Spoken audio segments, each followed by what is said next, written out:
Welcome to focus Anantha news. ముందుగా headlines.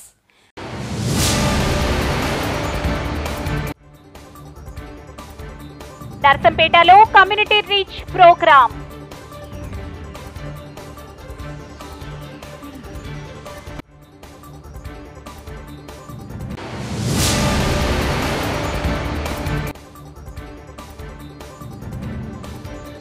రుణమాఫీ వేళ కాంగ్రెస్ కు ఊహించని షాక్. సొంత గుటికి చేరిన బండ్ల కృష్ణమోహన్ రెడ్డి.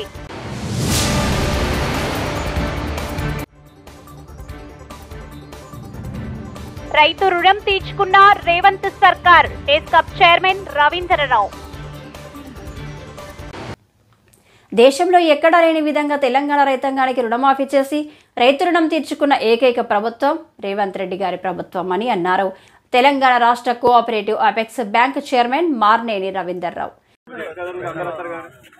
వరంగల్ కలెక్టర్ సమావేశ మందిరంలో వ్యవసాయ శాఖ ఆధ్వర్యంలో రైతు రుణమాఫీ 2024 రెండవ విడత 1,00,000 నుండి 1,50,000 రూపాయల నిధులు విడుదల కార్యక్రమంలో వరంగల్ కలెక్టర్ సత్య శారదాతో కలిసి పాల్గొన్న మార్నేని రవీంద్రరావు. ఈ సందర్భంగా వారు మాట్లాడుతూ తెలంగాణ ప్రభుత్వం రెండో విడత రుణమాఫీకి రైతులు ఎంతో ఆతృతంగా ఎదురు చూస్తున్న తరుణంలో రెండో విడత రుణమాఫీ నిధులను ఈ రోజు ప్రభుత్వం విడుదల చేసిన శుభ సందర్భంగా మా ఉమ్మడి వరంగల్ జిల్లా రైతాంగం తరపున ప్రభుత్వానికి ప్రత్యేక కృతజ్ఞతలు తెలియజేస్తున్నాం.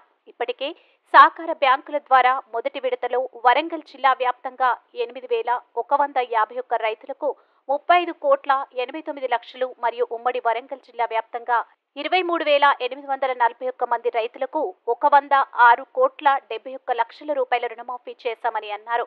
రెండవ విడతలో భాగంగా వరంగల్ జిల్లా వ్యాప్తంగా 142,58,00,000 రూపాయల రుణమాఫీ చేస్తున్నామని అన్నారు.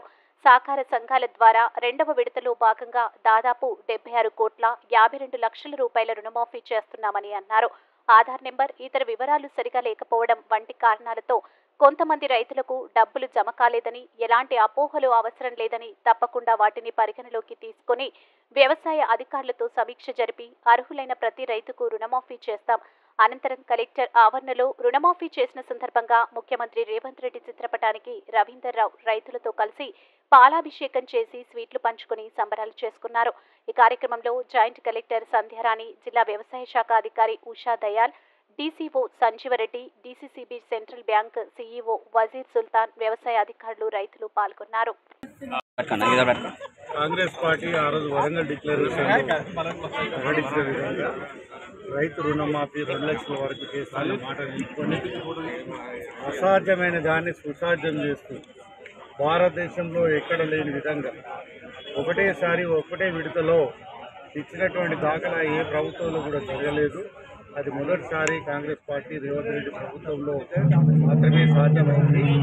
మొన్న 1,00,000 రూపాయలతోటి ప్రారంభించి ఈ రోజున 1,50,000 తోటి ముందుకు నడుస్తూ ఆగస్టు 15 వరకు 2 లక్షలతోటి పూర్తి చేసుకునే దిశగా అడుగులేస్తూ ఒక్కరోజు కూడా గ్యాప్ లేకుండా ఇచ్చిన మాట నిలుపుకునే విధంగా ఆడిన మాట తప్పకుండా చేస్తున్నటువంటి తీరుకు రైతులందరూ కూడా ఈ రోజున వరంగల్ జిల్లాలో సంతోషాన్ని వ్యక్తం చేస్తున్నారు. ఇప్పటిదాకా ముఖ్యమంత్రి గారు మాట్లాడిన స్పీచ్ కూడా అందరూ చూసిర్రు.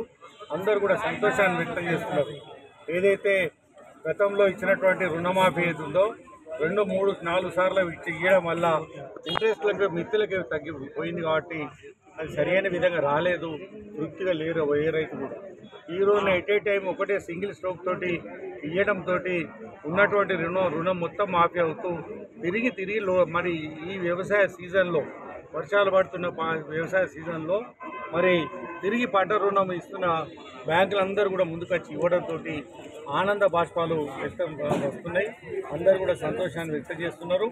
మరి రేపు రైతు భరోసా కానీ ఇంకా ఇతర కరెంటు విషయంలో కానీ ఈ రైతు ప్రభుత్వంగా ఉండి భారత కమ్యూనిస్టు పార్టీ మావోయిస్టు జేఎండబ్ల్యూపీ డివిజన్ కమిటీలోని ఏటూరు నాగారం, మహాదేవ్పూర్ దళంలో నిరాయుధులైన 3 దళ సభ్యులు జైసింగ్, రమేష్లను 29న సుక్కిని ఈరోజు భద్రాద్రి కొత్తగూడెం జిల్లా చెర్ల మండలంలో పోలీసులు పట్టుకుని రహస్యంగా కనపడకుండా దాచిపెట్టి వారిని చిత్రహింసలకు గురి చేస్తున్నారని, వారిని ఎన్కౌంటర్ చేసే పరిస్థితి ఉందని జేఎండబ్ల్యూపీ డివిజన్ కార్యదర్శి వెంకటేష్ ఒక లేఖ విడుదల చేశారు.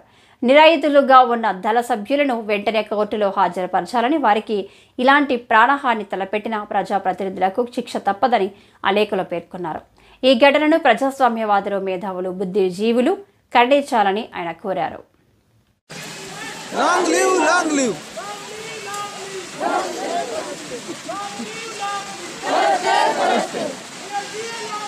Long live. Long live. Long live, long live. Long live, long live.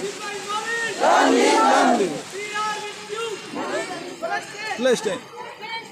We are with you. We are with you. We are with you.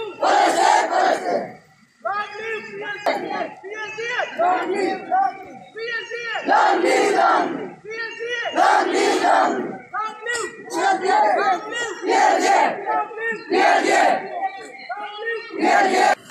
7 अक्टूबर से 24 तारीख तक जितना भी इजराइल गाजा पर फिलिस्तीनियों पर हमला किया गया, इसमें भारी संख्या यानी कल शाम तक का रिपोर्ट यह है कि 16,000 तक वहां महिला, बच्चे पूरा नुकसान उठाना पड़ा और उसमें हजारों संख्या में अभी भी लापता हो गए हैं और इसमें ज्यादा से ज्यादा 9-10 हजार महिला और बच्चे हैं।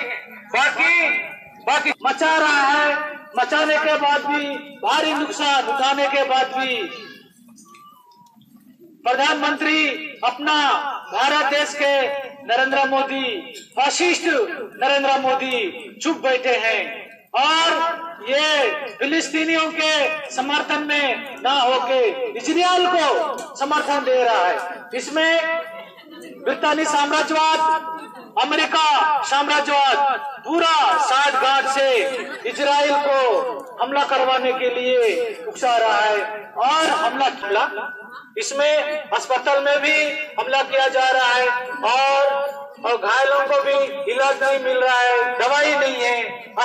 మహబూబ్ నగర్ జిల్లా రెండో విడత రైతు రుణమాఫీ వేళ అధికార కాంగ్రెస్ పార్టీకి ఊహించని షాక్ తగిలింది. ఇటీవల బీఆర్ఎస్ నుంచి కాంగ్రెస్లో చేరిన గద్వాల ఎమ్మెల్యే బండ్ల కృష్ణమోహన్ రెడ్డి మంగళవారం తిరిగి కారు పార్టీలో చేరారు. ఈ సందర్భంగా బండ్ల కృష్ణమోహన్ రెడ్డి మంగళవారం బీఆర్ఎస్ వర్కింగ్ ప్రెసిడెంట్ కేటీఆర్ను కలిసి పార్టీలో కొనసాగుతా అని క్లారిటీ ఇచ్చారు. అనంతరం కేటీఆర్ సమక్షంలో ఆయన బీఆర్ఎస్లో చేరారు. అసెంబ్లీ ప్రాంగణంలో బండ్ల కృష్ణమోహన్ రెడ్డి బీఆర్ఎస్ ఎమ్మెల్యేలతో కలిసి కూర్చొని సరదాగా మాట్లాడుతూ కనిపించారు. ఓవైపు అధికార కాంగ్రెస్ ఆపరేషన్ ఆకర్షతో బీఆర్ఎస్ ఎమ్మెల్యేలను ఒక్కొక్కరిగా పార్టీలో చేర్చుకుంటుండగా ఈ ఊహించని పరిణామం రాష్ట్ర రాజకీయాల్లో హాట్ టాపిక్ గా మారింది. ఇప్పటి వరకు బీఆర్ఎస్ పార్టీ నుంచి కాంగ్రెస్ లో మొత్తం 10 మంది ఎమ్మెల్యేలు చేరగా కృష్ణమోహన్ రెడ్డి యూటర్న్ తీసుకోవడంతో ఈ సంఖ్య 9కి చేరింది. అసెంబ్లీలో కాంగ్రెస్ బలం 75 నుంచి 74కు పడిపోయింది. కాంగ్రెస్ లో చేరిన వారిలో అరికిపూడి గాంధీ, తెల్లం వెంకట్రావు, దానం నాగేందర్, గడియం శ్రీహరి, పోచారం డాక్టర్ సంజయ్, కాలేరు యాదయ్య, ప్రకాష్ గౌడ్, గూడెం మైపాల్ రెడ్డిలు ఉన్నారు. నమస్కారం. గత 2-3 రోజులకెళ్ళి వస్తున్న సమాచారం అంటే కొన్ని పార్టీల వాళ్ళు కావాలని దుర్బుద్ధితోనే అంటే వాళ్ళ స్వయ ప్రయోజనాల గురించి ఒక బూచిని చూపించే పరిస్థితుల్లో వాళ్ళు కనిపిస్తున్నారు. అంటే నన్ను అడ్డం పెట్టుకొని వాళ్ళ రాజకీయ ప్రయోజనాల గురించి ప్రయత్నం చేస్తున్నారు. అది ముమ్మాటికి పార్టీ మారే పరిస్థితిలో మనం ఎవరం లేము. ఖచ్చితంగా మేము టీఆర్ఎస్ పార్టీ ఉండటం భవిష్యత్తులో టీఆర్ఎస్ పార్టీ అనేది ఖచ్చితంగా ప్రజల సంక్షేమం కోరే పార్టీ. ప్రజలను ఎప్పుడు కూడా గుండెలో పెట్టుకొని కాపాడుకున్న నాయకుడు కేసీఆర్ గారి నాయకత్వం, అదేవిధంగా హరీశ్వరరావు గారు, కేటీఆర్ గారి నాయకత్వంలో మేము గతంలో ఏ విధంగా పనిచేసినామో అదే విధంగా పనిచేస్తాం. కాంగ్రెస్ పార్టీ నాయకులు సంప్రదింపులు జరిపారని చెప్పేసి తమరే చెప్పారు. ఇప్పుడు చాలామందికి ప్రతిపక్షంలో ఉన్నప్పుడు పార్టీల గురించి అడగడం సహజం. ఇది దేశం మొత్తం మీద ఏ పార్టీలు ఉన్నా కానీ అధికార పార్టీలు ఉన్న వాళ్ళు ప్రతిపక్షంలో ఉన్న నాయకుల మీద రకరకాల వదంతులు పుట్టించి రకరకాలుగా మభ్యపెట్టే సహజం. దాన్ని నేను తప్పు పట్టడం లేదు. వాళ్ళు మాట్లాడిన మాట వాస్తవమే. మా వ్యక్తిగతం అది. మేము పోవాలన్నా పోకూడదు నిర్ణయించుకునే ఇది మాకు ఉంటుంది. మేము దానిలో పోవాలనుకున్నాం. అడిగినంత మాత్రం మేము పోతాం అనేది తప్పు. 40 కోట్లు ఆఫర్ కూడా ఇచ్చిండ్రు. ఒక